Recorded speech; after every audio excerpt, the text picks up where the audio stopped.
এটা আপনাদের সন্তান, আমার সন্তান নয়। আপনাদের সন্তান হিসেবে আমাকে আমার মেয়েটাকে ফিরিয়ে দেন, আমার মেয়ের পাশে এসে দাঁড়ান। আপনারা যদি পাশে এসে দাঁড়ান তাহলে হয়তো আমার মেয়েটাকে আমি ফিরে পাবো, আমার অহনার স্বপ্ন পূরণ হবে। আমাকে বারবার শুধু জিজ্ঞাসা, বাবা আমার কি হয়েছে, তুমি বলো বাবা আমার কি হয়েছে। কেমোথেরাপি দিয়ে ওর শরীর একেবারেই নিস্তেজ হয়ে যায়। দেওয়ার পরে তখন ও শুধু, যখন ওর সেন্স থাকে তখন শুধু জিজ্ঞেস করতো, বাবা আমার কি ক্যান্সার হয়েছে? আমি বলছি, না বাবা তোমার ক্যান্সার হয়নি।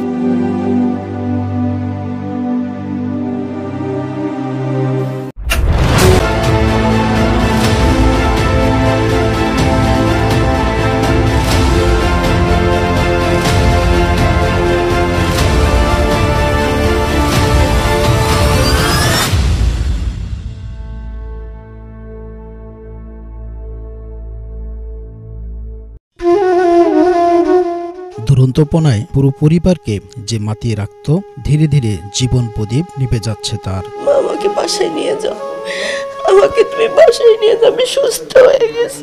চোখের সামনে সন্তানকে এভাবে ধুঁকতে দেখে বুকটা ফেটে যাচ্ছে মা বাবার। বলছি, প্রায় 1.5 মাসেরও বেশি সময় ধরে ব্লাড ক্যান্সারের সঙ্গে লড়াই করা রাজধানীর খিলগাঁও বালিকা বিদ্যালয়ের 7ম শ্রেণীর মেধাবী ছাত্রী নড়াইলের অহনা মোস্তাফিজের কথা।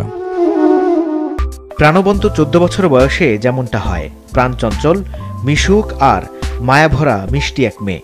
সবার সঙ্গে বন্ধুত্বটাও বেশ পোক্ত। স্বপ্নের আকাশে তার সবসময়ই ডাক্তার হওয়ার ইচ্ছা। সবই ঠিক ছিল, কিন্তু গেল বছরের ডিসেম্বরের শেষ দিকে হঠাৎই সব এলোমেলো হয়ে যায় খিলগাঁও বালিকা উচ্চ বিদ্যালয়ের 7ম শ্রেণীর শিক্ষার্থী অহনার।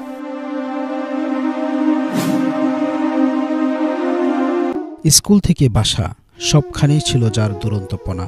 সে অহনা আজ মুখে অক্সিজেনের মাস্ক নিয়ে হাসপাতালের আইসিইউর বেডে লড়াই করছে দুরাগ্য ক্যান্সারের সঙ্গে।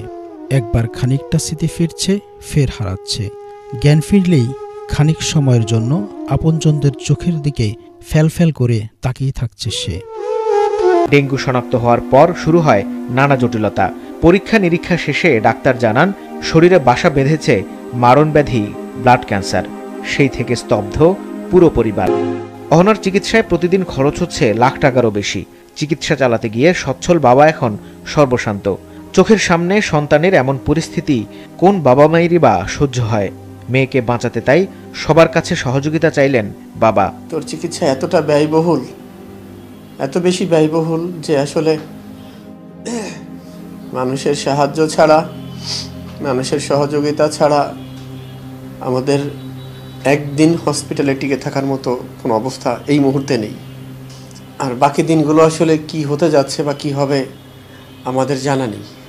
আমি শুধু ডাক্তারকে একটা কথা বলেছি, আমার বাচ্চাটা দয়া করে আপনারা একটা ভালো ট্রিটমেন্ট দেন। আমার বাচ্চাটা যদি মরেও যায় যেন অবহেলায় না মরে। হ্যাঁ, প্রয়োজনে আপনারা লাশ এখানে রেখে দিবেন, আমার ঘর বাড়ি বিক্রি করে আমি টাকা পরিশোধ করে আমি নিয়ে যাব আমার মেয়েকে, কিন্তু ওর জন্য কোনো অবহেলা না হয় আমার অহনার।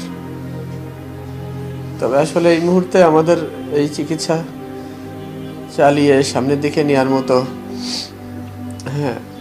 কোনো অবস্থা আমাদের এই মুহূর্তে আর নেই। 14 বছরের মেয়ে অহনাকে চোখের সামনে এভাবে তিলে তিলে শেষ হয়ে যেতে দেখে অসহায়ের মতো আর্তনাদ করছেন মা বাবা। তাদের আর্তনাদে ভারী হয়ে উঠছে হাসপাতালের পরিবেশ। যখন ওকে এখানে নিয়ে আসলাম, ও সব থেকে বড় একটা কথা বলতো, জাম্মু আমাকে তুমি বাইরে পাঠাও, আমি বাইরের ডাক্তার হতে চাই, আমাকে বাইরে যাই, আমাকে বড় ডাক্তারও বানাও। ও যখন পাসপোর্ট করে ওকে বাইরে নেওয়ার জন্য, বিশ্বাস করবেন না ওর হাতে ক্যানোলা পড়া। ও আমাকে বলে, তোমাদের কোনো কিছু হয় না আম্মু, তোমরা আমাকে এই অবস্থায় এখন পাসপোর্ট করাচ্ছ, আমি তো সিগনেচারটা দিতে পারবো না। আমি, তুমি কি সিগনেচার দিতে চাও? বলছে, আম্মু পাসপোর্টটা তো সারা জীবনের জন্য হবে, আমি ডাক্তার হওয়ার পরে যে সিগনেচারটা দিতে চাই ওই সিগনেচারটা আমি এখনই পাসপোর্টের উপর দিতে চাই।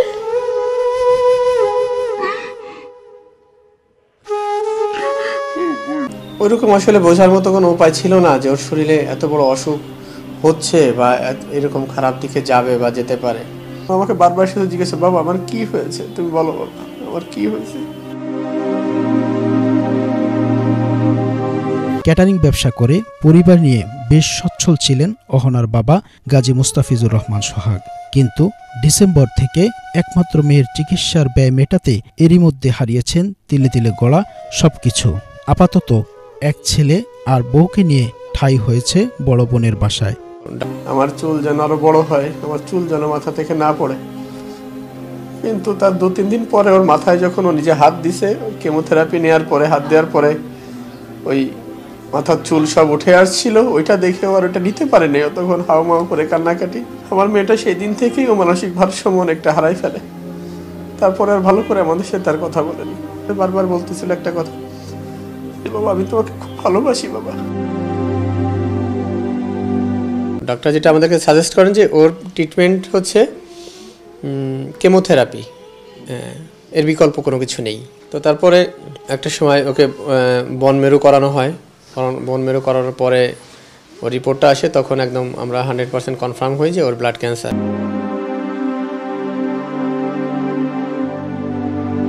ছাদে আড্ডা, বাইরে বেড়াতে যাওয়া কিংবা একসঙ্গে বসে বিশ্ব চ্যাম্পিয়ন আর্জেন্টিনার খেলা দেখা, এই তো সেদিনও কত হাসি তামাশা আর বন্ধুত্বে কেটেছে সময়ে। ডায়েরির পাতায় পাতায় এখন সেসব স্মৃতি হাতড়ে বেড়ান অহনার খালাতো বোন। যত্নে সাজানো ভালোবাসাগুলো এখনো দেখানো হয়নি হাসপাতালে থাকা অহনাকে। ও এগুলো পছন্দ করতো, সবসময় বলতো আমাকে নিয়ে একটা জার্নাল বানাও। তো ওই সময়টা কখনো হয়নি। তো হসপিটালে যাওয়ার পর তখন মনে হইলো যে না, ও বলতো ওর জন্য করি। আমি যেই দিন এটা বানাই, ওর জন্য হসপিটালে নিয়ে যাই, ওই দিন থেকে ওকে আর দেখতে দেয় না, ওর কাছে যাইতে দেয় না, তো ঢুকতে দেয় না। তারপরেও ডাক্তারদের বলে ওই দরজা থেকে দেখলে মানে মাস্কটা খুলে ডান দিকে তাকে যে হাসিটা দেয়, মানে ওটা আসলে নেয়ার মতো না। আমরা সবাই দোয়া করি, সব সময় দোয়া করি যেন সুস্থ হয়ে আবার ফিরে আসে। ব্লাড প্রেশার ও হার্টবিট ঠিক থাকায় তার সুস্থ হওয়ার বিষয়ে তারা খুবই আশাবাদী। সালে স্যার সবসময় একটা কথা বলছে, উনি আমাদের আশা দিচ্ছে, বারবার একটা বলছে মিরাক্কেল একটা হবে। ও যেহেতু 13-14 বছরের একটা মেয়ে, ও ফাইট নিজের থেকে নিজে এখনো ফাইট করতেছে, ও ফিরে আসবে। আপনারা শুধু আল্লাহর উপর ভরসা রাখেন। ও পড়ালেখায় অনেক মেধাবী, অনেক পরিশ্রম করতো। ওর হাসি, ওর চেহারা সব কিছুই একটা মায়া। ও আসলে অনেক মায়ার আমাদের সবার কাছে, সবার ছোট। আমরা সবাই ওকে অনেক ভালোবাসি। ও আমাদের সাথে মানে অনেক মিশতো, আমাদের এক পলক না দেখলেও হইতো না। তো সেই জায়গা থেকে এতদিন ওকে দেখা হয় না, কথা হয় না, মানে আসলে একদমই মেনে নেওয়ার মতো না। এটা তো সত্যি কথা, মানে আমাদের অবস্থান যেখানে, সেই জায়গা থেকে তো আমাদের সম্ভব না। মানে এমন একটা পর্যায়ে যে আমরা ঠিকছি যে এখন যদি আমার মেয়েটা বেঁচেও থাকে, আমরা মনে হয় চিকিৎসা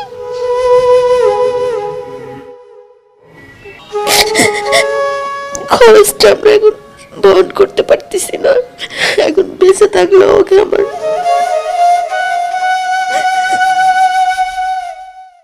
আর আমার সন্তান আমি তো মেরে ফেলতে পারবো না। আমার যতক্ষণ আমি পারছি, আমি যতক্ষণ দৌড়াতে পারবো মানুষের সহযোগিতা নিয়ে, আমি ততক্ষণ দৌড়াবো। যখন আমি পারবো না, আসলে আমি আল্লাহর উপর ছেড়ে দিয়েছি যে সে যে সিদ্ধান্ত নিয়ে রেখেছে সেটাই মানে সেই উত্তম ফয়সালাকারী। যদি কোনোভাবে আমাদের বাচ্চাটা আমাদের কাছে ফিরে আসে, আপনারা সবাই সহযোগিতা করেন। এই মুহূর্তে যেখানে আছি আসলে বেঁচে থাকলেও চেষ্টা করাটা পসিবল না। অহনার জন্য সহযোগিতা পাঠাতে পারেন গাজী মুস্তাফিজুর রহমান, অ্যাকাউন্ট নাম্বার 178-101-40451। এছাড়া সহযোগিতা পাঠাতে পারেন নগদ ও বিকাশ নাম্বারেও।